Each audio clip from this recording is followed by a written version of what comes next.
اب جب میں شادی ہو کے آئی، میں آپ کو ایک جوک بتاتی ہوں، تو یہاں مجھے لوگوں نے کہا کہ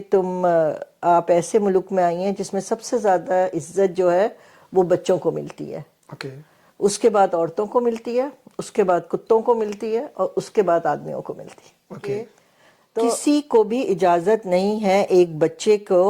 ڈرانے، دھمکانے یا اس کے اوپر فزیکل ہونے کے لیے، یعنی چماٹا ایون کہ لگانا۔ پیرنٹس بھی، پیرنٹس کیا، ٹیچر، پیرنٹس، کوئی دادا دادی، دنیا میں کسی کو بھی اجازت نہیں۔ اب یقین کریں، ایک دفعہ ایک بچے کو ایک پیرنٹ کو بولا کہ بھائی آپ کا بچہ بہت گالیاں دیتا ٹھیک ہے، اس پیرنٹس کو بتا رہے ہیں، پیرنٹس ٹیچر کے سامنے بچے کو تھپڑ مار کے بولتا ہے پتہ نہیں اس کتے کے بچے کو کس نے گالیاں دینا سکھا دی۔ اب آپ سوچ لیجئے، یہ بہت افسوس نہ، مجھے یہ جملہ کہتے ہوئے بہت شرم آ رہی ہے، آپ سویڈش سسٹم میں کھڑے ہو کے خود گالی دے رہے ہیں اور پھر پوچھ رہے ہیں پتہ نہیں اس کو کس نے گالی دینا سکھا دی۔ السلام علیکم جی، میرا نام علی شیر اور آپ دیکھ رہے ہیں پنجاب یورو ٹی وی۔ ایک اور با مقصد اور خوبصورت بھرپور معلوماتی انٹرویوز لے کے آپ کی خدمت میں حاضر ہوئے ہیں۔ مالمو شہر میں ہم موجود ہیں، سویڈن میں، اور آج کا انٹرویو جو ہے وہ بڑا اہم ہوگا، اسپیشلی فیملیز کے لیے، جو فیملیز یہاں پہ رہ رہی ہیں یا فیوچر کو جو فیملیز یہاں پہ آئیں گی ان کے لیے بہت زیادہ ضروری ہے کچھ چیزیں جاننا کہ یہاں پہ آپ کے بچوں کو جو سوشل والے لے جاتے ہیں وہ کن وجوہات کی وجہ سے لے جاتے ہیں، یہاں پہ آ کے کون سی وہ ایسی غلطیاں ہوتی ہیں جس کی وجہ سے آپ کو پرابلم فیس کرنا پڑتی ہیں۔ تو جو اسکرین پہ شخصیت آپ میرے ساتھ دیکھ رہے ہیں، ان کو یہاں پہ تقریباً 37 سال ہونے والے ہیں اور یہ اسکول ٹیچر ہیں، یہاں پہ ٹیچ کرواتی ہیں بچوں کو۔ ہم ان سے جاننے کی کوشش کرتے ہیں کہ یہاں پہ جو پاکستانی فیملیز ہیں ان کو کون سے مسائل درپیش ہیں اور کن وجوہات کی بنا پر جو سوشل والے ہیں وہ آپ کے بچوں کو لے جاتے ہیں، ان کی کن چیزوں کی احتیاط کرنی چاہیے۔ یقیناً یہ بڑا معلوماتی انٹرویو کا، ہمارے ساتھ جڑے رہیے۔ السلام علیکم میم۔ وعلیکم السلام۔ بہت شکریہ آپ نے ٹائم دیا۔ سب سے پہلے تھوڑا سا اپنا تعارف کروائیں، اپنا نام بتائیے ناظرین کو، اور پاکستان کہاں سے آپ؟ جی، میرا نام شائستہ اختر ہے، میں کراچی سے ہوں، اور سویڈن میں 86 میں آئی تھی جب ہماری شادی ہوئی تھی، اور 86 سے ہم یہاں ہیں، اور میں تقریباً 88 سے ٹیچنگ کر رہی ہوں۔ شروع کے 10 ایئرس میں نے اردو پڑھائی ہے، لیکن پھر اس کے بعد پھر یہاں یونیورسٹی میں ہی ایڈمیشن لے کے میں نے اپنی کمپلیٹ کی، پاکستان سے میری سرٹیفکیٹ آف ٹیچنگ تھا، تو پھر میں نے یہاں جو ہے بیچلر آف ٹیچنگ کر کے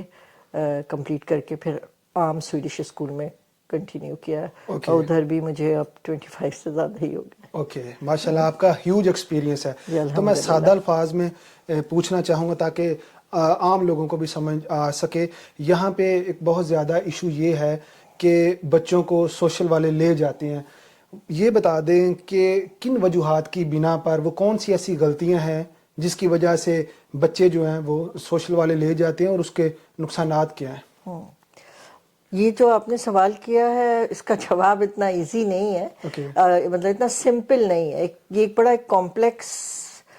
سوال ہے جس کو سمجھنے کے لیے ہمیں سب سے پہلے سویڈش سسٹم کو سمجھنے کی ضرورت ہے۔ ہمارے ہاں کیا ہوتا ہے، بچہ ضد کر رہا ہے، آپ یا تو کچھ پیرنٹس ایسے ہیں جو کہ بہت ہی زیادہ غصے سے اس کی بات نہیں سنیں گے، اس کو سیٹسفائی نہیں کریں گے اور اس کی اس بات کو دبا دیں گے، ڈانٹ کے ڈڑا کے، یا پھر ہر پیرنٹس نہیں، کچھ پیرنٹس کی بات ہے، کچھ پیرنٹس ایسے ہیں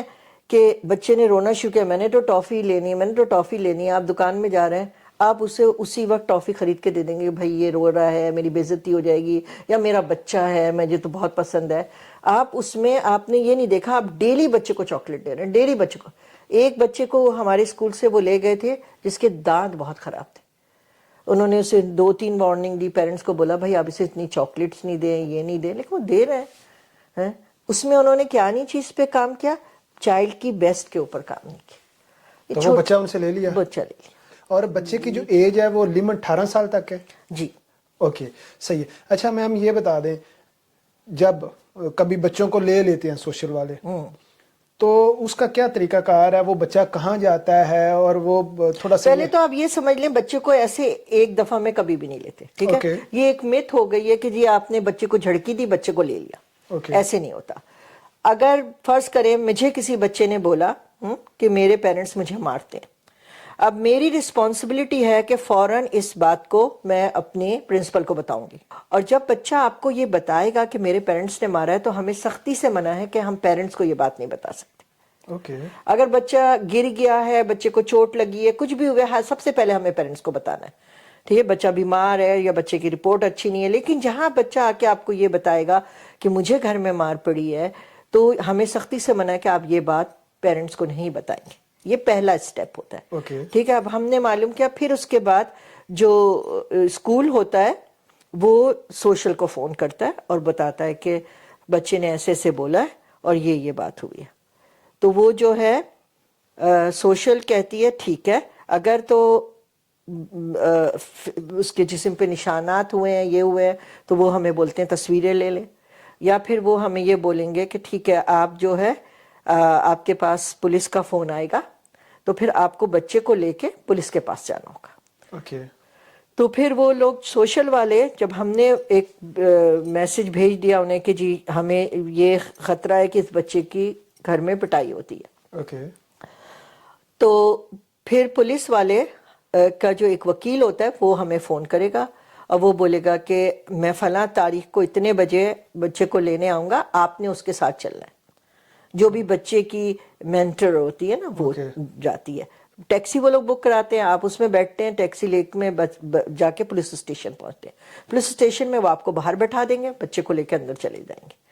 اور بچے کو ہم کچھ نہیں بتاتے کہ کہاں جا رہے ہو، کیوں جا رہے ہو۔ بچہ پوچھتا ہے تو ہم بولتے ہیں ہم ٹیکسی میں تھوڑا گھومنے جا رہے ہیں۔ جو ایک وکیل آتا ہے جو بچے کا وکیل کہلاتا ہے، اوکے، وہ خاص بچے، وہ پولیس کو اجازت نہیں دے گا کوئی بھی غلط سوال کرنے کے لیے۔ اس کی ذمہ داری یہ ہوتی ہے کہ وہ ہر وقت وہاں موجود رہے گا اور وہ بچے کو بتاتا ہے کہ ہم نے چلنا ہے، آپ نے ہمارے ساتھ چلنا ہے، ہم نے کچھ باتیں کرنی ہیں۔ اوکے، عموماً جن بچوں کے گھر میں بہت پٹائی ہوتی ہے ان کو تھوڑا وہ خاموش ہو جاتے ہیں، کچھ ایسا وہ نہیں کرتے اور چلتے ہیں ساتھ۔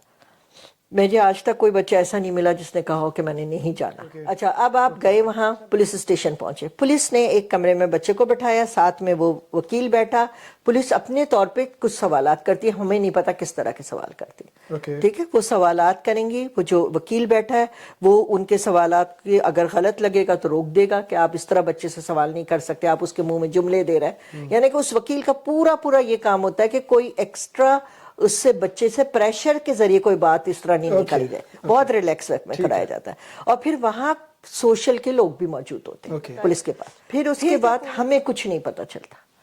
ہم نے بچے کو وہاں چھوڑ دیا، اب ہمیں ایک لفظ نہیں پتا چل رہا کہ آگے کیا ہو رہا ہے۔ اچھا، اگر تو انہوں نے فائنڈ آؤٹ یہ کر لیا، کیونکہ وہ لے کے، اور پولیس کی رپورٹ میں پولیس نے یہ کر لیا، تو پھر وہ بچوں کو پیرنٹ سے دور سے ملا کے ہٹا دیں گے، ٹھیک ہے، اور پھر ایک کورٹ میں پورا پروسیس چلے گا۔ ٹھیک ہے، صحیح ہے۔ چلے سپوز کریں کہ پیرنٹس گلٹی ثابت ہو جاتے ہیں، ہاں، اس بچے کا فیوچر کیا ہے پھر؟ اچھا، یہ ایک سب سے بڑا ایسا ناسور ہے جس کو میں سمجھتی ہوں کہ جو بھی مجھے دیکھ رہا ہے وہ یہ سمجھنے کی کوشش کرے کہ بچے جو ہیں، اللہ تعالیٰ نے ہماری جو انسانیت بنائی اسی لیے تھی کہ بچے ہوں، ہم ان کی اچھی تربیت کریں اور وہ آگے اچھا اسلام پھیلائیں، مذہب پھیلائیں، یہ سب کچھ کریں اور ایک اچھا معاشرہ بنائیں۔ لیکن جب ہم اس ملک میں آتے ہیں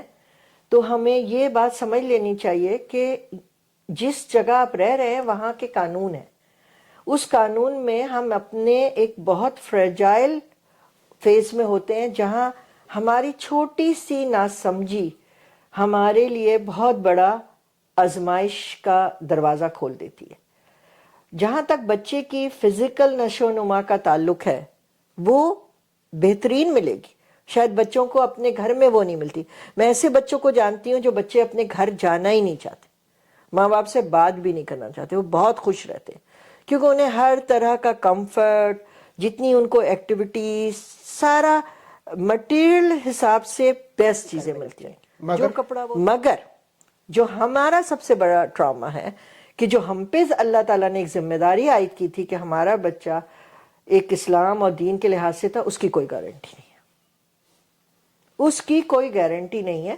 کیونکہ میں ایسے بھی بچوں کو جانتی ہوں جدھر انہوں نے لے جا کے ایسی جگہ بھی رکھا ہوا ہے جہاں وہ نان مسلم ہیں، ان کا کھانا پینا، میں ایسے بچوں کو جانتی ہوں جو کہ